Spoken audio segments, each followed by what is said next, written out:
As things stand right now, with the onset of this India-Russia annual summit, there is a big focus even on India's defense ties. And remember, Russia has been a pretty much permanent partner for India over the last 7 decades, supplying the all-important military equipment to India. So let's talk about that first. But first up to you, Ambassador S.D. Muni, I want to understand that one thing which defines India's choice in accepting or engaging with countries on defense acquisitions is the function of technology transfer. India and Russia have been fairly aligned when it comes to tech transfer. We have the Su-30s assembled by HAL in India. You have their services and the maintenance taken care of. And Russia also seems to be open to the Su-57s and some sort of tech transfer, potentially not for the stealth technology, but many other components of the technology likely to be transferred to India. US, on the other side, has been very, very guarded with transferring technology to any third country. So in the context of Russian President Vladimir Putin's visit to India, tech transfer specifically for defense platforms, how important a clincher is that going to be for India to gravitate more towards Russian platforms? Well, I think India has always depended on Russia, and Russia has proved to be a very reliable technology transfer partner. We see BrahMos there earlier. I think in the mid 90s, for the first time, the Russians helped us learn about the nuclear submarines. And now the nuclear issue is also on the table. I understand even submarines may be added to one of the submarine, may be added by the Russian side. On technology aspect and related to defense is also the nuclear production, civil nuclear program of India, which Russia has very reliably been assisting, and it has promised now to enhance that kind of a cooperation.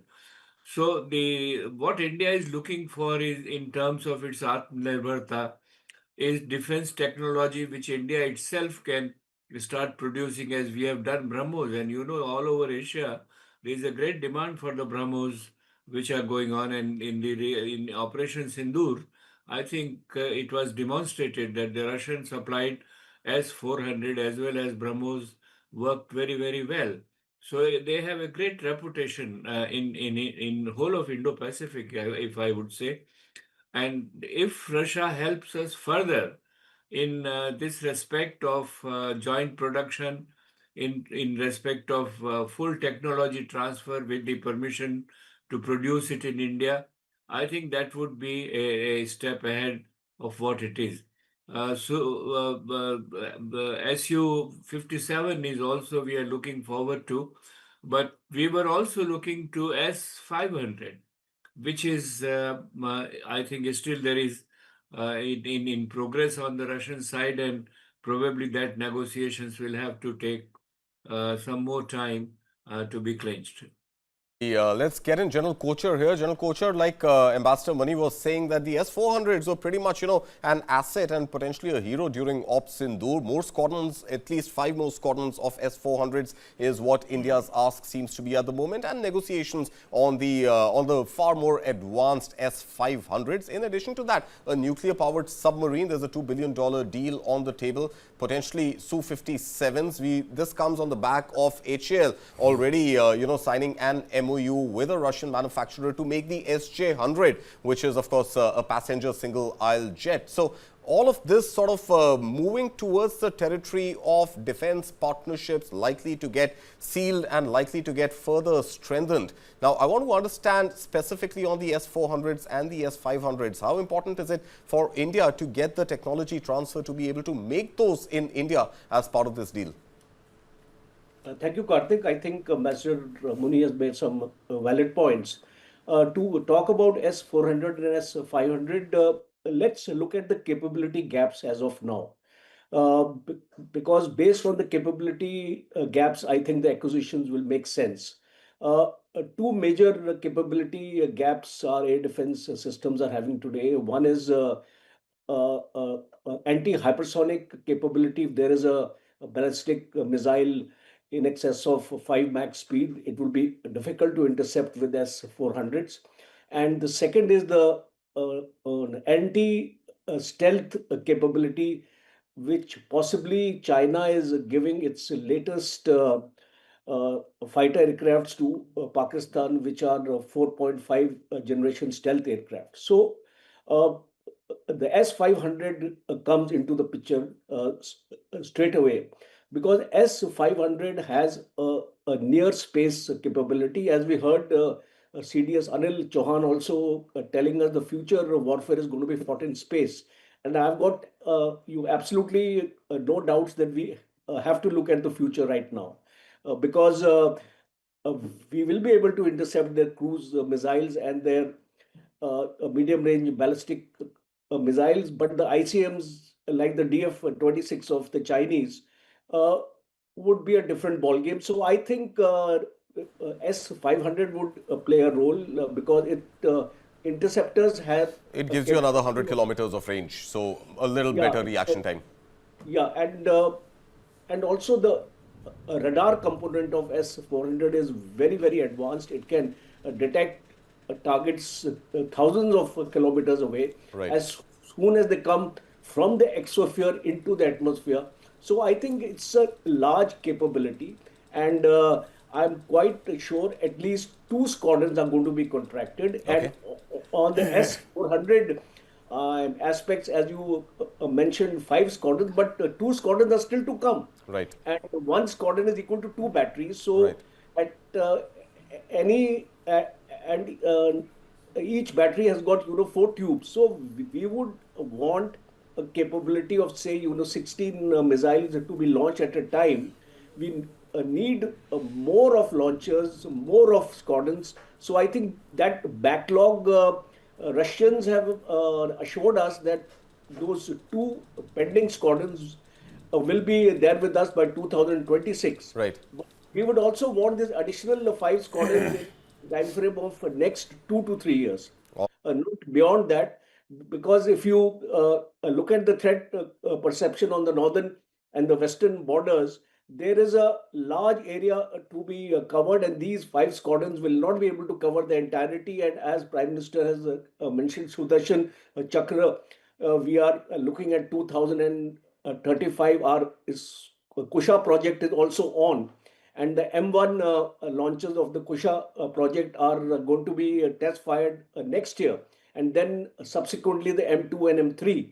So I think if you look at the overall picture of our air defense capability, Russia is going to play a very important role. The second and the last aspect I want to actually highlight is the Su-57. See, the jet engines are not forthcoming in the manner we want them to come. Only three engines have been uh, supplied out of a contracted 99 in a period of 4 years. We require So Su-30, sir. no, I'm just hand corrected this Tejas Mark 1 engine I'm talking Right. about. Okay. Sure. So Tejas engine have been contracted G404. Right. Those are American built, sir. Yeah, yeah, yeah. American, see, 99 were contracted in 2021. Only three have been received in the last 4 years. Right. And as per the statement of the MDHAL, we need to equip 180 Tejas by 2035. Right. How will we do it? Because we are down to 29 squadrons as of now, and we expect a delivery of at least 18 of the engines every year. But isn't So, that going to be part of the India-US trade deal, sir? I don't think we can buy Tejas engines from Russia because the only vendor which is compatible is no, I GE. am talking. No, I think I have been misunderstood. I am Sir. talking about America. The Okay. forthcoming engines from America, Sure. we are not getting them in the required time frame, Right. and that is why the urgency to go for Su-57. Absolutely. Because the reason is that right, unless you make up your squadrons, you will not be able to counter the air threat from Pakistan as well as China. Right. So there is a case. There is a case in point, because these engines are likely to be delayed from the US. So there is a case in point to go for at least two squadrons of Su-57. Right. And I think the Air Force your senior officers are thinking on these aspects and have given their recommendations to the government that we need to actually get some Su-57 squadrons into the inventory of the Air Force. And my last point is about BrahMos. We are looking at the next generation BrahMos now. Russians have upgraded their BrahMos technology. So we are also now talking to the Russians to get that technology to upgrade our own BrahMos. Point well taken, sir. So obviously a multifaceted conversation which is likely to entail all aspects of India's military platform procurements. But Rakesh Kar, I want to bring you into this conversation. The challenge that seems to be stemming right now is the fact that Russia may not be in a position to supply all that promises to supply India because of the ongoing war in Ukraine. Russia's own war machinery and its arms factories and ordnance factories are working overtime just to be able to sustain the ongoing war in Ukraine. So whether or not India goes ahead and signs these deals, deliveries is going to be a problem for at least as long as the war with Ukraine does not come to an end. Absolutely, Kartik. I think, delivery is a challenge, and as our esteemed experts on the other side, showcased the deficit. So I think we need to showcase this as a major challenge going forward. There is no foreseeable program where we can guarantee that these would be met within the stipulated period. There is a delay already happening on, critical supplies in the defense piece. So I guess, that would be flagged at today's meeting. But I just wanted to roll back, a little bit to yesterday's events, where I wanted to showcase the larger sentiment about, what happened between, the two heads of states. I think, 3 or 4 key takeaways, few dramatic hours that we have witnessed in the last, since yesterday night when Putin arrived here. First and foremost is the way, the narrative war in the global arena has been played out. India is enabled, to portray Putin in a manner that he's a great mature leader who is calm and also is not, so to say, distant or negative about even Trump. So he maintained a very, very calm demeanor, and we have enabled that particular piece. I think that's a significant global story. And we know that RTV is being launched today. RTV is banned in most of the European, destinations. So the narrative piece is happening. India enabling that or leading that drive. Remember, a few European ambassadors used the Indian print media to, on the eve of Putin's visit and making a statement against India-Russian relationships. So I think that's one big takeaway. The second quick takeaway is that, this entire, bromance about Putin and Modi, which started in, 2001 at Astrakhan, where Modi for the first time met Putin, and he was received very warmly. And, from Tangent to Teen Murti, this car drive, we know about Karobar. This is Karo Pyar. So, in that sense, that's an interesting take, and third one big picture is that, both of them dumped their traditional safe rides to go to hitchhawk Toyota Fortuner. So a great ambassador for Toyota. I don't think they need any It's not a Range Rover and it's not a BMW. That's it's a Toyota Fortuner. And lastly, Kartik, I think from the larger geopolitical perspective and the way world is panning for 2000 post-born generation in India, Russia was good to have a parents or an uncle's or grandfather's generation relationship, which, we fed them on the US consumption story from a Levi's to a Campa-Cola.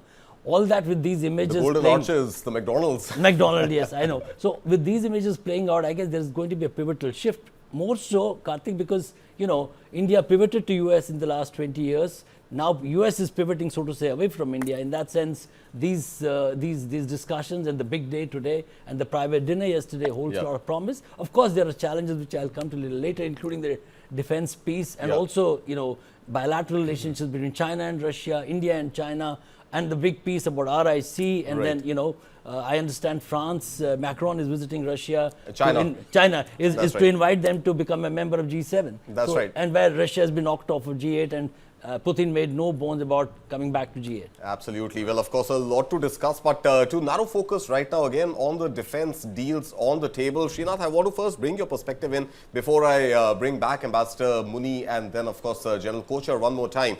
Now, the Indian Air Force has been, dependent, one can say, on Russian platforms for as long as you can remember. From the Sukhoi 7s, the World War II generation aircraft, to the MiG-21s, MiG-23, MiG-25, MiG-27, all phased out out MiG-29s, which continue to be operated by the Indian Air Force and the Indian Navy. The Sukhoi 30 platforms, again, now forming the backbone of the Indian Air Force. The Mk1 tech transfer for certain components has already begun. Now, if India needs, Srinath, a true fifth-generation fighter aircraft, what are the options India has beyond Russia? Because the American F-35s are A, too expensive, B, will unlikely come with tech transfer. The Chinese JF-17s or the J-10s, the 4.5 gen onward aircrafts, is something which India may not want to take because of the neighborhood clashes that could potentially at some point take place, and also the fact that America and China continue to supply military equipment, Air Force equipment to Pakistan. So beyond Russia, does India have an option? Does India have a choice? If India wants a fifth generation stealth capable aircraft, will it have to be the Su-57 and nothing else? So, Kartik, a complicated question, and I can't have a simple answer. But let's look at the last 30 years of how both these nations, the US and Russia, have actually behaved with the rest of the countries. I mean, they're both large manufacturers. And the reality is, if you compare the way in which they've either financed purchases by other countries or strategically upgraded their equipments as part of the entire defense deal, I think what comes to my mind is the way Apple as a phone, iPhone, is an annuity business. You buy an Apple, and if you don't keep upgrading the iOS almost every few months, if you don't keep upgrading the machine after every 3 years, it kind of slows down and dies a natural death. And I think the US defense sector is also looking something very similarly. You want to do a deal with me over the next 30 years, I probably want 3 or 4x the money from accessories and service and spare parts. And so in that light, I think if there was a trade-off, a binary trade-off at that, which I think will be very difficult for India to give in, I think then Russia is the only one. And I don't look at this entire deal as just a defense deal, Kartik. I mean, I call it the gods kind of a framework that this entire visit. I mean, you're looking at geopolitics, messaging out there, you're looking at oil, you're looking at defense, and you're also looking at a strategic partnership, which already exists but needs to be reiterated considering that you have China on one side and you have the US on the other side. So the reality is, do we have a defense deal? I think we will have to get a defense deal. How will that be held against India by the Trump administration? I think we should have hopefully done our homework, saying that if there is a trade-off, what could be the repercussions going forward?